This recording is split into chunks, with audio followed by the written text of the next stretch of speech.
అదేవిధంగా నీటి వాటర్లు గత 48 అవర్స్ నుంచి మనం డిస్కస్ చేస్తూనే ఉన్నాం. నల్లగొండ జిల్లా నుంచి నిర్వహించే ఒక మరో సమర బేరీ పార్లమెంట్ ఎన్నికల ముందు ఎట్లా చూస్తారు మీరు? ఒకటి అసెంబ్లీ ఎన్నికల తర్వాత కొంత బీఆర్ఎస్ ఊపు మీద ఉన్నటువంటి బీఆర్ఎస్ కొంత చతికిలబడినటువంటి పరిస్థితి అవపడతా ఉన్నది. కాబట్టి దాన్ని మరి తిరిగి పునర్వైభవం తీసుకురావాలంటే కేసీఆర్ గారు కొంత రంగంలోకి దిగాలనే ఒక ప్రయత్నము మరి ఆ దిశగా పోతున్నట్టు అవపడుతున్నాయి. ఎందుకంటే అన్ఫార్చునేట్ ఏంటంటే ఎన్నికల తర్వాత కేసీఆర్ గారు 20 ఇరగడము, సిక్ కావడము, దాదాపుగా ఒక 40 రోజులు 50 రోజులు అసలు నీకు అంటే కేసీఆర్ గారు మళ్ళీ వస్తాడు, పుణ్యం వస్తుంది, శివం వస్తుంది అనే దాని మీద ఇక్కడ చెప్పినటువంటి సందర్భానికి కొంత మరి అది శివం వస్తే బోన్లు వేస్తామనో కాంగ్రెస్ మాట్లాడుతున్నటువంటి తీరు అసలు వాళ్ళు చాలా గౌరవంగా చెప్పుకున్నటువంటి పరిస్థితిని మరి వీళ్ళు ఇప్పుడు ప్రతి సింహాన్ని బోన్లు వేసే పరిస్థితి లేదు కదా. ఫారెస్ట్ అన్ని సింహాలు ఉన్నాయి, అన్ని పెద్ద పుళ్ళు కూడా తిరుగుతూ ఉంటాయి, వేటి స్వేచ్ఛ వాటికే ఉంటది. కానీ అసందర్భమైనటువంటి వ్యాఖ్యలు చేసుకుంటా ఉన్నారు. ఈ రోజు అది ఎంత దిగజారిపోయింది అని అంటే ప్రజాస్వామ్య వ్యవస్థ కొంత అంటే మనము భ్రష్టు పట్టిన పద్ధతి. మాటలు ఈ తూటలు అది వేరు, కామెంట్లు ఇంకో కామెంట్లు అవి వేరు. కానీ ఇవాళ కేఆర్ఎంబి ఇష్యూ అనేది బీఆర్ఎస్కి ఇంకో అస్త్రంగా మారనుందా? అంటే మరో ఉద్యమానికి మేము శ్రీకారం చుట్టబోతున్నాము, రాష్ట్ర హక్కులు, నీటి హక్కులు, మా నీళ్ళలో మా వాటా, ఇలాంటి పదాలు తెలంగాణ ఉద్యమంలో ఏవైతే మనం విన్నామో మళ్ళీ సేమ్ పదాలు రిపీట్ అవుతున్నాయి. నిధుల నియామకాలనే విషయము మొదటి నుంచి కూడా మనము ఉద్యమ సమయంలో ఏదైతే ప్రామిస్ చేసి మరి తెలంగాణ సాధించుకున్నామో తర్వాత వచ్చినటువంటి సందర్భంలో మరి చంద్రబాబు సీఎం గా ఉన్నప్పుడు కావచ్చు, ఇక్కడ నీకు జగన్ సీఎం గా ఉన్నప్పుడు కావచ్చు, ఇక్కడ కొంత నీళ్ల పంచాయతీ కేంద్ర ప్రభుత్వము సరిగా తేల్చలేదు అనేది మనకు రకరకాల విషయాలలో మనకు అర్థమైంది. ఎందుకంటే కృష్ణా వాటర్ కావచ్చు, గోదావరి వాటర్ కావచ్చు, అక్కడ కొంత స్పష్టంగా అంటే బీజేపీ కూడా కొంత ద్వంద్వ వైఖరి అవలంబించి లేని పంచాయతీ పుట్టించింది అనేది మనం ఇక్కడ భావించాలి. అయితే ఇప్పుడు దానికి ఏదేమైనప్పటికీ కూడా ఇప్పుడు మరి ఈ రోజు మరి నీళ్ల పంచాయతీ మళ్ళా రావడం అంటే మనకు కొత్త కొట్లాటలు మళ్ళా అంటే మనం ఏనాడు 60 ఏళ్ల కింద పోరాటం చేసినటువంటి కొట్లాటే ఇప్పుడు మన నీళ్ల పంచాయతీ తీసుకొచ్చినటువంటి పరిస్థితి అవపడతా ఉన్నది. దానికి ఈ ప్రధానంగా బీఆర్ఎస్ ద్వంద్వ వైఖరి ఇక్కడ ప్రధానంగా అవపడతా ఉన్నది. మన బీజేపీ ద్వంద్వ వైఖరి అవపడతా ఉన్నది. ఎందుకంటే ఇప్పుడు లేని పంచాయతీ తీసుకొచ్చి ఇప్పుడు అంటే ఈ ఉద్యమం నిజంగా ఉద్యమోపం దాలుస్తుందా? ఈ అస్త్రం బీఆర్ఎస్ కు అవకాశంగా వస్తుందా, లేకుంటే అస్త్రం బెడిసిపడుతుందా? ఇప్పుడు ఒక రకంగా చెప్పాలంటే ఈడ మనకు అవపడతా ఉన్నది ఏదంటే బీఆర్ఎస్ కు ఒక రకంగా ఇది నీళ్ల పంచాయతీ కలిసెత్తే అంశంగా భావించాలి. ఎందుకంటే 13వ తారీఖు బహిరంగ సభ పెట్టి అక్కడ నల్గొండ నుంచే స్టార్ట్ చేస్తామని అనౌన్స్ చేయడం కూడా జరిగింది. అయితే అది ఏ పద్ధతిలో మరి రేవంత్ రెడ్డి గారు దాన్ని డీల్ చేస్తారు, ఏ రకంగా దాన్ని సమసిపోయే విధంగా ప్రజలకు మనకు తేల్చి చెప్తారు అనేది కూడా చూడాల్సినటువంటి అవసరం అయితే ఉన్నది. అయితే నీళ్ల పంచాయతీ మాత్రము ఇది బీఆర్ఎస్ కాంగ్రెస్ పంచాయతీ కాదు, బీజేపీ పెట్టించినటువంటి పంచాయతీ.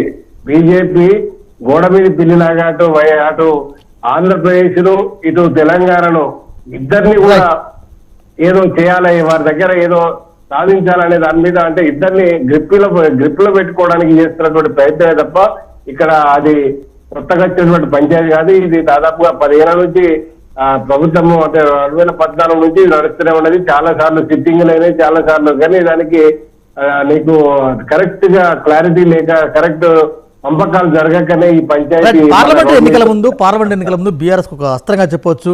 రైట్, నరేష్ గారు గుడ్ ఈవినింగ్.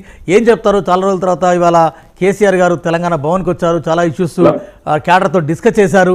ఆ పార్లమెంట్ ఎన్నికల ముందు అంటే దీన్ని మీరు ఒక ఎన్నికల ఎజెండాగా మార్చదలుచుకున్నారా?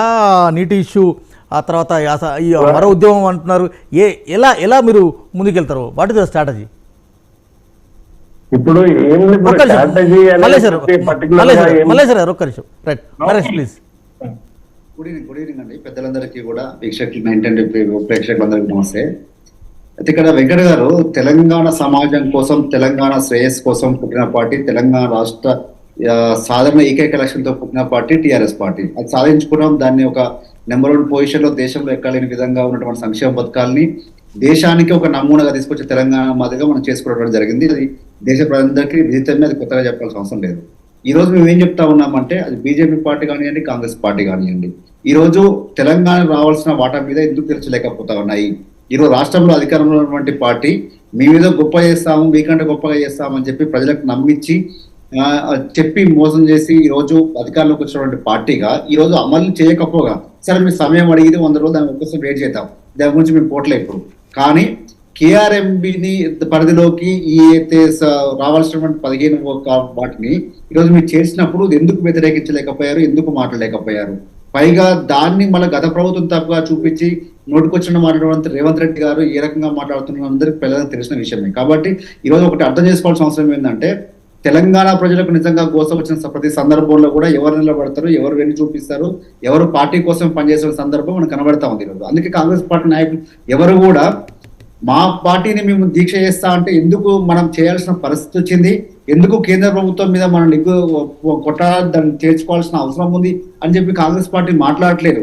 ఎంతసేపటికి కూడా బీఆర్ఎస్ పార్టీ మీదే, కేసీఆర్ గారి మీద అటాక్ చేయడము, దానివల్ల మాకు ఇది రాజకీయ లబ్ధి పొందుతుందని చెప్పి మాట్లాడుతా ఉన్నారు తప్ప ఓకే. ఈ నెల 13న నల్లగొండలో ఒక సభకు ప్లాన్ చేస్తున్నారు. ఆ సభ ద్వారా దక్షిణ తెలంగాణ రైతాంగానికి, ఆ సభ ద్వారా ఓవరాల్గా తెలంగాణ రైతాంగానికి ఏం మెసేజ్ ఇవ్వదలుచుకున్నారు? మేము ఒకటే, ప్రజలు ఇచ్చిన తీర్పుకు అంతిమంగా ప్రజల తీర్పే శిరస వహించుకుంటూ ఈరోజు మేము ప్రతిపక్ష పార్టీలో ఉన్నాము. ఆనాడు అధికార పార్టీ అయినా, ఈనాడు ప్రతిపక్ష పార్టీ అయినా మాకున్న ఏకైక ఎజెండా తెలంగాణ ప్రజల శ్రేయస్సు, తెలంగాణ రైతాంగానికి మనం రాజుగా చూడాలని ఒక దాంతో ఈరోజు మేము ముందుకు పోయినాం. ఆ రకంగా దిశగా అడుగులు వేసినాం. దాదాపు చివరి దశలో ఉన్నాం మనం.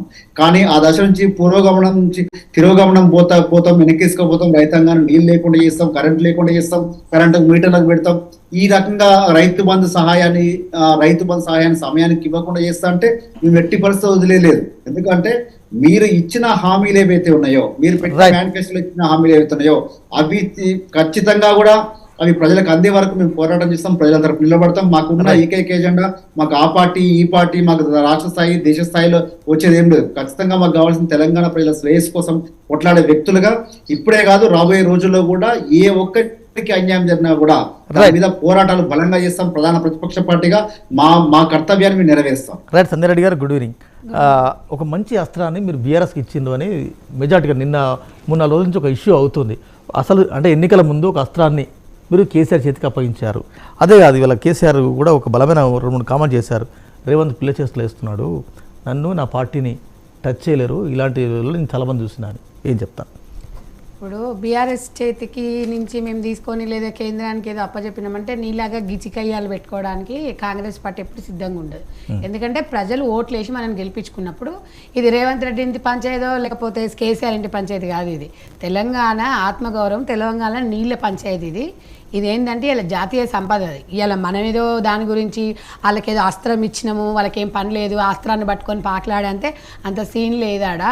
మమ్మల్ని టచ్ చేయలేరంటే అసలు మిమ్మల్ని ఎవడ టచ్ చేసినాడు, ఎవడు చేయడు, చేయొద్దనే కదా ఓడగొట్టి తెలంగాణ ప్రజలు చేయొద్దనే ఊర్లో ఇంట్లో కూర్చోబెట్టింది. మిమ్మల్ని ఎవరు టచ్ చేస్తారండి? మాకు చాలా పనులు ఉన్నాయి, చాలా బాధ్యతలు అప్పచెప్పిన ఆ పనులు మేము చేసుకుంటూ పోతాము. ఇంకొకటి, మీరు నల్గొండలో కూడా బహిరంగ నల్గొండ పెట్టుకోకపోతే ఢిల్లీలో పెట్టుకొని, లేకపోతే తెలంగాణ విగ్రహం దగ్గర పెట్టుకొని, లేకపోతే ఇంకేంటన్నా నటి రోడ్డు మీద పెట్టుకొని, అది రాజ్యాంగం కల్పించింది, ఎవరైనా పెట్టుకోవచ్చు, మాకేం అభ్యంతరం లేదే. ఇప్పుడు తెలంగాణ ప్రజలు కాంగ్రెస్ పార్టీ నమ్మిందండి, నమ్మి మాకు ఒక అధికారాన్ని కట్టబెట్టింది. ఒక్క నిమిషం, అంటే ప్రాజెక్ట్ ఢిల్లీకి అయిపోయిందండి. అంటే ఫైల్స్ గతంలోనే కేసీఆర్ ప్రభుత్వం 10 సంవత్సరాలు ఉంది సార్. ఇది నిన్నటికి నిన్న పుట్టిన ఇదా? మీరు ఎందుకు అలా? ఇప్పుడు ఒక్క నిమిషం సార్, చెప్తుంది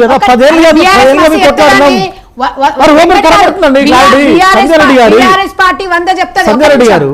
మీరు 10